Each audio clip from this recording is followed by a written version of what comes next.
স্পিতি ট্রিপের আগের পর্বগুলিতে আমরা দেখেছি দিল্লি থেকে সিমলা ও সারহান হয়ে আমরা পৌঁছেছিলাম কল্পায়।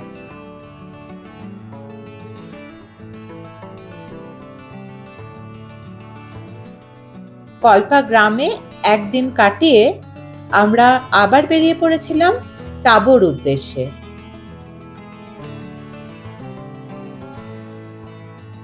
মাঝে দেখে নিয়েছিলাম Khab Sangam, Nako monastery, Nako lake, Gue monastery আর গিউতে রাখা মমি। এই সব কিছু দেখে আমরা রাতে পৌঁছাই Tabo. Welcome to our channel meandering mind. আজকে বুধবার 12ই জুন, এখন বাজে সকাল 6:30। এখন আমি টাবো থেকে আপনাদের সঙ্গে কথা বলছি। এইটা হচ্ছে আমাদের হোটেলটা, যেটাতে আমরা ছিলাম। এর সেটিংটা একটু দেখাই। এই পাশে এরকম ন্যাড়া পাহাড়, ও পাশে সূর্যোদয় হয়েছে সেটা দেখা যায়নি। এই হচ্ছে তার মাঝে প্রপার্টিটা, আশপাশে কিছু নেই, একটু অফবিট লোকেশন, আইসোলেটেড এরিয়া, কিন্তু অদ্ভুত সুন্দর লাগছে। এখানে ওরা চাষ করেছে, মটরশুঁটির চাষ করেছে। ওই দিকে যে ক্ষেতগুলো, ওগুলো আপেলের ক্ষেত, ওই যে দূরে যেখানে অর্পিতা দাঁড়িয়ে আছে। তো এত সুন্দর প্রপার্টি না, কি বলবো, খুবই ভালো লাগছে। মানে আশা করিনি এতটা ভালো হবে। ওই পাশে, ওই ক্ষেতের পাশে নদী বয়ে চলেছে, মানে স্পিতি রিভার, তার আওয়াজটা পাওয়া যাচ্ছে। শোনা যাচ্ছে কি?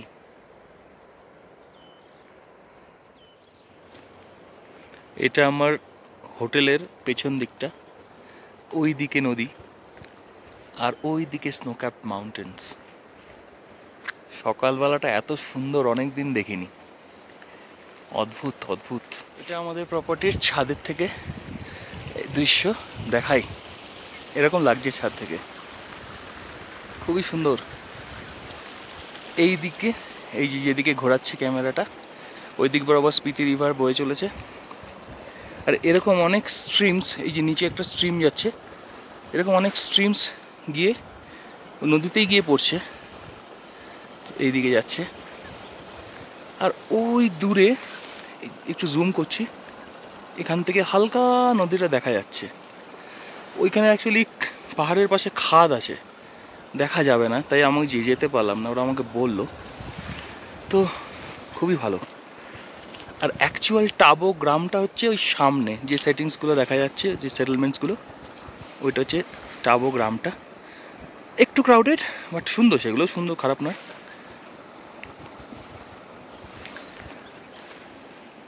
অপূর্ব লাগছে। অর্পিতা, কেমন লাগছে বলো?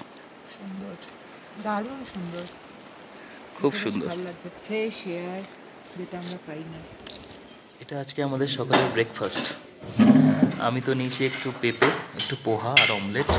সানা নিয়েছে অমলেট আর ওটা কি আলুর পরোটা আর বাটার, ওদেরও তাই, অলমোস্ট তাই। অনামিকা নিচে ফ্রুট আর ওটা কি কর্নফ্লেক্স আর দুধ। অর্পিতারও আমারই মতন অলমোস্ট, পরোটাটা এক্সট্রা। টাবর মনেস্ট্রি যাওয়ার রাস্তা, সরু একটা গলি দিয়ে নিচের দিকে একটু নামতে হবে।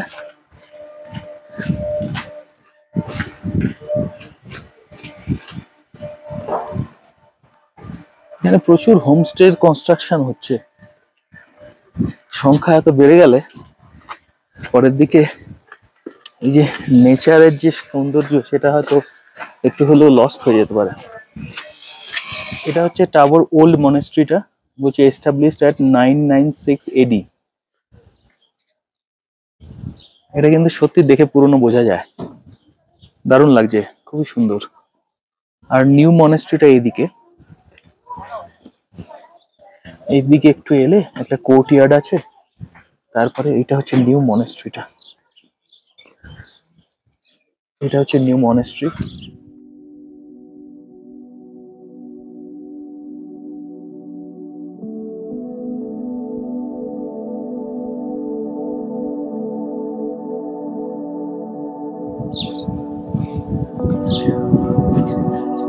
এটা হচ্ছে ওল্ড মনেস্ট্রির ভেতরটা, ভেতরে একটা দারুণ সুন্দর উঠোন আছে।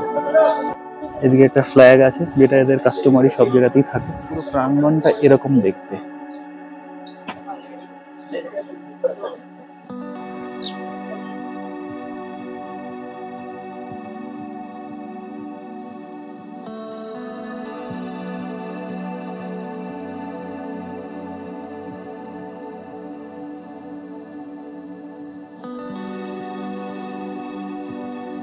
তাবু মনেস্ট্রি ভারতবর্ষ তথা হিমালয়ের সবথেকে পুরনো মাটির তৈরি কন্টিনিউয়াসলি অপারেটিং বুদ্ধিস্ট এনক্লেভ। পুরনো মনেস্ট্রিটিতে 9টি টেম্পল এবং একাধিক স্তূপা আছে। পুরনো মনেস্ট্রিতে তখন পুজো চলার জন্য আমরা ভেতরটা দেখতে পাইনি, তাই পাশেই লাগোয়া নতুন মনেস্ট্রিটি দেখে নিলাম।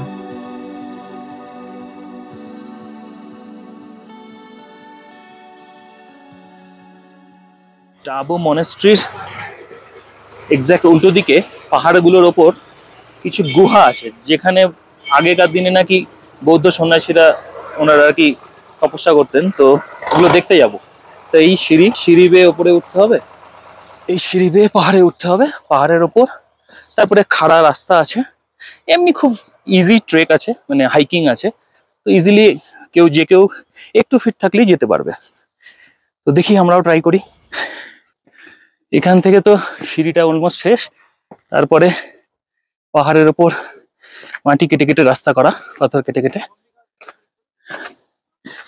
এই পর্যন্ত সিঁড়ি। এরপরে পাহাড়ি রাস্তায় উঠতে হবে, ওই উপরে আরো যেতে হবে, গেলে গুহাগুলো দেখা যাবে। এইদিকে একটা দেখা যাচ্ছে, ওই পাহাড়ের উপর গুহাটা, একটু জুম করি। এরকম গুহা অনেক আছে এখানে।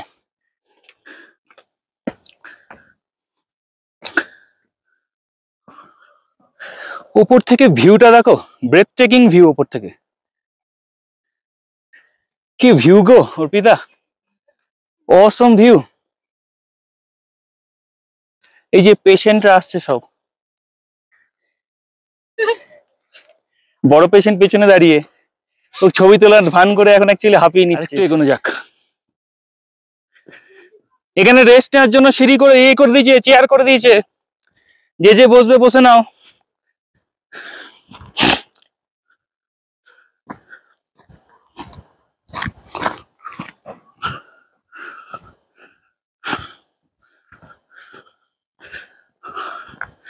উফ, কি লাগছে এই যেখান থেকে।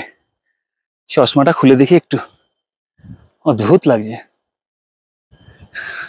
আশপাশে পুরো ব্যারেন ল্যান্ড, মাঝে পুরো সবুজ ক্ষেত। এখান থেকে কিন্তু একদম মোরাম রাস্তা, মানে একদম লুজ মাটি, দেখে উঠতে হবে। পাহাড়ের উপর এই যে ছোট ছোট গুহাগুলো, আরো উপরে যাওয়া যাবে। এইখানে একটা গুহা সামনে আছে, বেশি যাব না কারণ নামতে গেলে চাপ হচ্ছে। এরকম অনেক গুহা আছে এখানে, এটা জাস্ট ওয়ান অফ দেম। এই একটা লোকের থাকার জন্য কিন্তু যথেষ্ট। এখানে আরো একটা গুহা, রিসেন্টলি কেউ তো এসে গেছে, বারবিকিউ করে গেছে।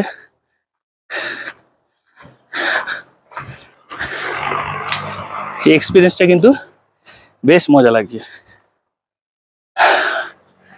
আর ওপর থেকে এই হচ্ছে হাইট, ভালো লাগছে। কেমন লাগলো বলো? দারুণ লেগেছে, দারুণ। এক্সপিরিয়েন্স কি অর্পিতা, তোমাদের কেমন লাগলো?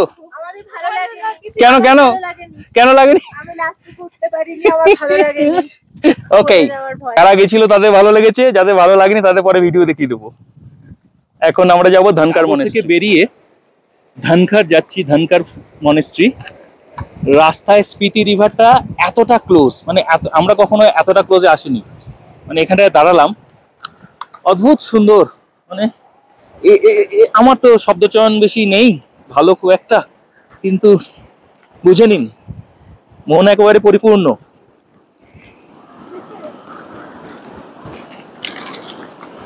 অর্পিতা, হাউ ইজ দ্য জোশ? Hi sir.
আমরা সব জায়গায় দেখে আসছি না যে shooting stone area, shooting stone zone, এখানে অলরেডি এখানে অ্যাকচুয়ালি শুটিং স্টোন হচ্ছে আর কি, উপর থেকে পাথর পড়ছে, সব জামে দাঁড়িয়ে আছি, গেলাম কিছুটা দেখতে। হ্যাঁ, গাড়িগুলো তো এখন ছাড়লো, ওপর থেকে তো পাথর পড়ছিল এদিক থেকে, সবাই টেনশনে কার গাড়ি পড়বে কে জানে। সবই ঠিক আছে, হাত ভরা হলে অসুবিধা, পুরো মরে গেলে চাপ নেই। এখান থেকে পড়ছিল, এখান থেকে কি বলছে জানোয়াররা নাকি ফেলছে, কিন্তু আমার মনে হয় তা নয়, এখান থেকে পড়ছে পাথর। ওই যে ওই যে এই যে এই যে ये गिर रहा है, चलिए चलिए, नहीं है कुछ। অদ্ভুত এক্সপিরিয়েন্স হলো। হ্যাঁ, পাথর পাথর গড়িয়ে পড়ছে, দেখতে দেখতে পালালাম, দুরন্ত ব্যাপার।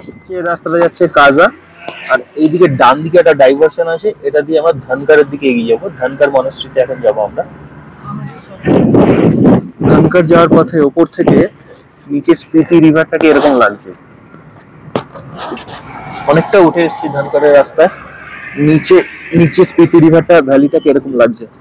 এখানে অনেকটা চওড়া নদীটা, পাশে খয়েরি কালো পাহাড়, অদ্ভুত লাগছে। মানে একই কথা বারবার বলছি, তাও বাধ্য আর কি, এতটাই সুন্দর। ওই উপরে যে খোঁচা খোঁচা পাহাড়গুলো, পাথরগুলো আছে, তার উপরে ধনকার মনাস্ট্রি আছে।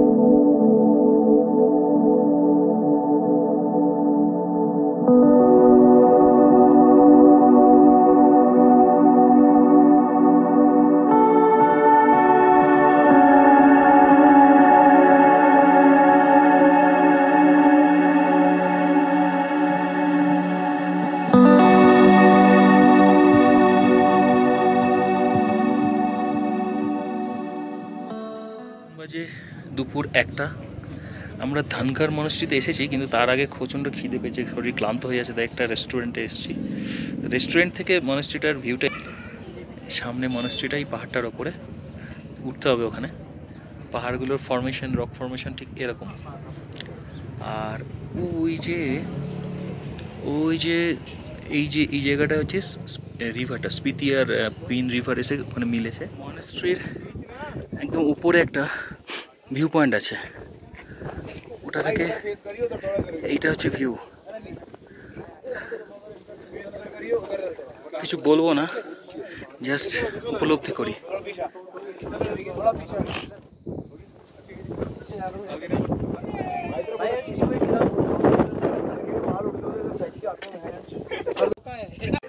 ধনকার যে ক্যাসেলটা আছে তার উপর থেকে এইটা হচ্ছে চারপাশের ভিউ।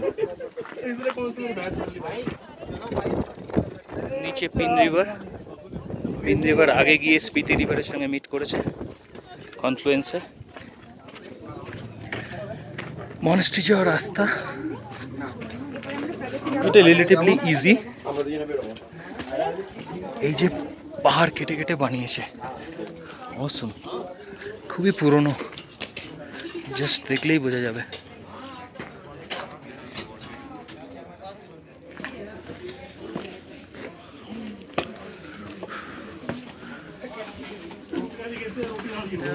মনাস্ট্রি ঢোকার রাস্তা, গেট।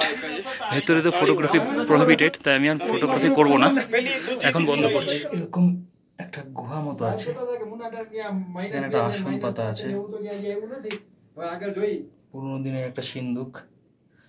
দরজাগুলো খুবই ছোট ছোট, খুবই ছোট ছোট দরজা, নিচু হয়ে ঢুকতে হয়। ধনকার মনাস্ট্রির একবারে উপরে এসছি, উপরে এরকম একটা ফ্লোর আছে, কাঠের তৈরি, কাঠ মাটি এইসব জিনিস দিয়ে তৈরি। এখানে এর ভেতরে দলাই লামার ছবি আছে, মানে মূর্তি আছে, আর এদিকে মেডিটেশন সেন্টার আছে, বহু পুরনো, দেখলেই বোঝা যায়। এটা একটা স্টাফড অ্যানিমাল। সিঁড়ি বেয়ে উপরে উঠলাম ছাদে, এখান থেকে এরকম লাগে। ছাদটা দেখলেই বোঝা যায় যে মাটি দিয়ে তৈরি, এই যে গাছ, ঘাস পাতা এইসব দিয়ে, অথচ প্রচণ্ড শক্ত কিন্তু।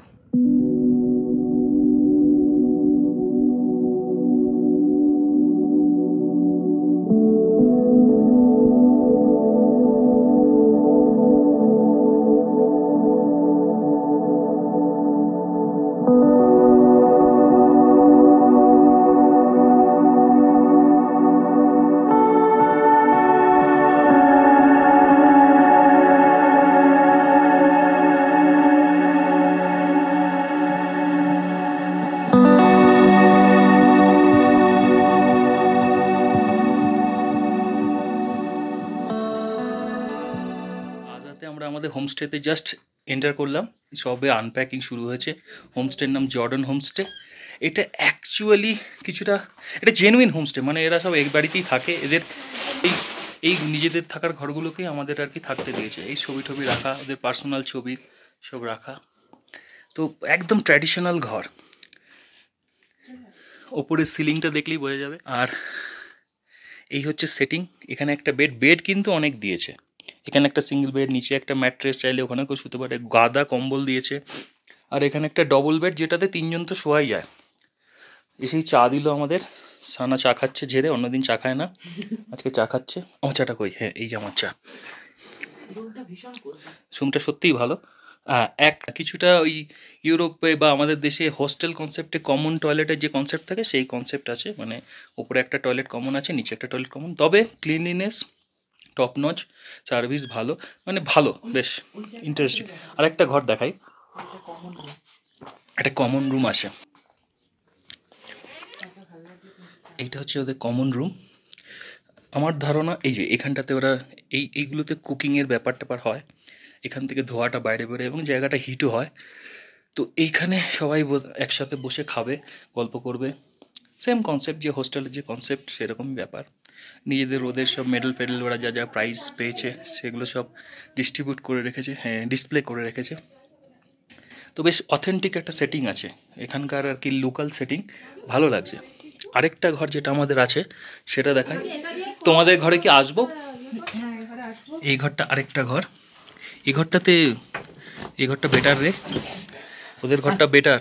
এই ঘরটাতে সোফা আছে, এই ঘরটাতে আমরা গল্প করতে এত বড় সোফা। হ্যাঁ, এই সোফাতে বসে গল্প করবো। এই ঘরটা বেশি ভালো। হ্যাঁ, অনামিকারা বেশি ভালো ঘর নিয়েছে আমাদের চেয়ে। না, অ্যাকচুয়ালি আমি ঢুকেছি ও ঘরটা।